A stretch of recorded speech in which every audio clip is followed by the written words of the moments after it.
Hi everyone, my name is Sarah and welcome back to my channel, and today I'm going to be bringing you my 5-star predictions for 2021 releases.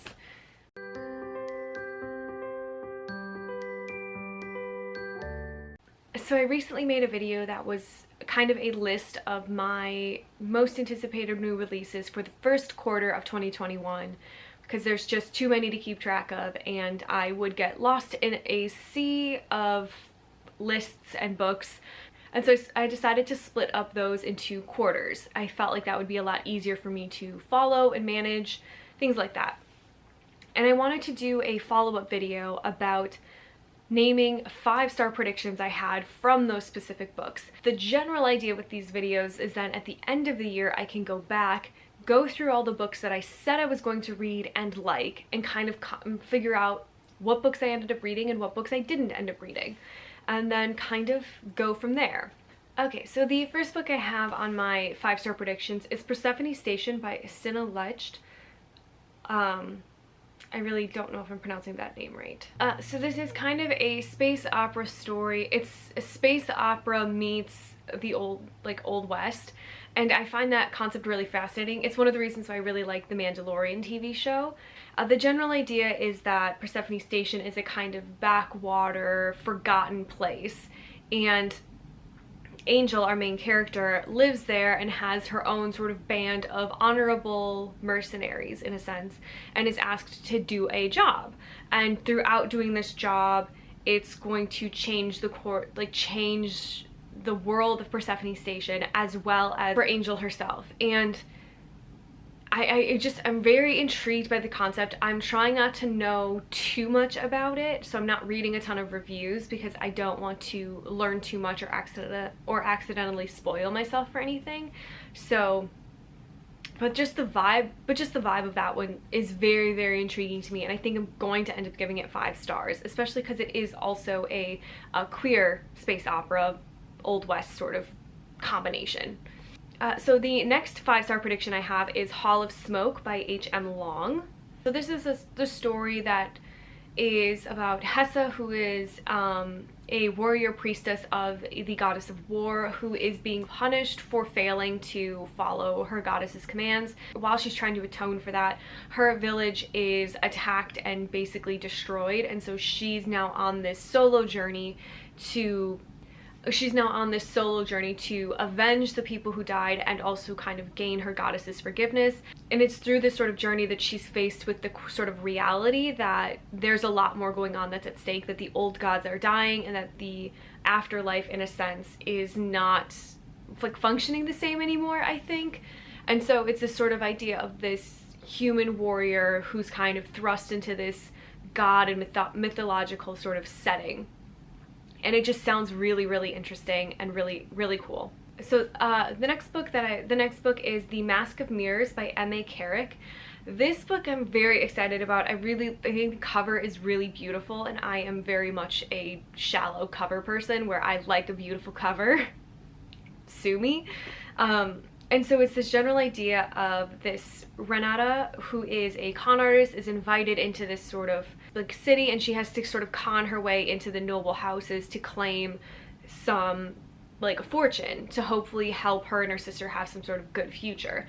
And it's sort of, she gets drawn more and more into this noble house and this weird political court intrigue sort of thing. And so what I gather from this book is that as she gets further and further into this con, she kind of is drawn deeper and deeper into this web of like political intrigue and weird vibes and things like that. And so, and I really love the general idea of being brought into something that you're not fully aware of and sort of trying to find her way out of it.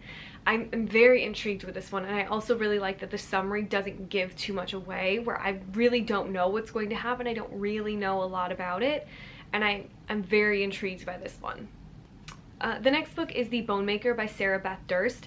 This is a standalone fantasy, and I've been really into those the last couple of years where I don't have to commit to reading 3 to 5 books, just purely because I feel like sometimes it's really daunting and I don't always want to. Full disclosure.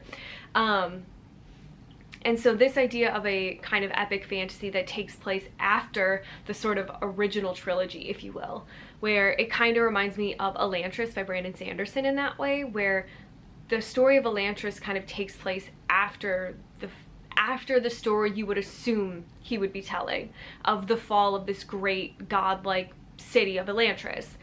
And this book, The Bone Maker, takes place 25 years after the events that caused these heroes to rise.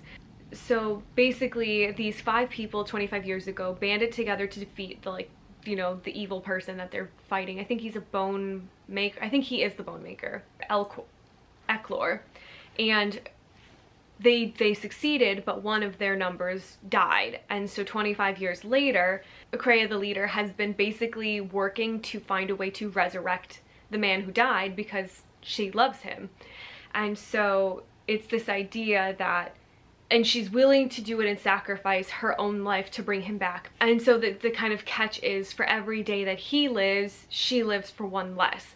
And it's just a really intriguing idea, and the idea that the person who's doing the resurrecting actually takes on that sacrifice themselves in a very real way is super intriguing, very interesting. And again, I'm really like the idea that it's a standalone. I'm just really into standalone stuff right now. The next book is The Lost Apothecary by Sarah Penner. Oh, I just realized I have 2 different books by Sarah's on here. I swear I'm not biased. But maybe I'm a little biased, I guess. I didn't realize that. That's weird. Anyways, so the general summary for this is like, in this addictive and spectacularly imagined debut, a female apothecary secretly dispenses poisons to liberate women from the men who have wronged them, setting 3 lives across centuries on a dangerous collision course. And so it sounds like it takes place in 2 different timelines. The one timeline in the sort of old world Victorian London, where this apothecary and this sort of poison story starts, and present day London when this vial of this poison is discovered.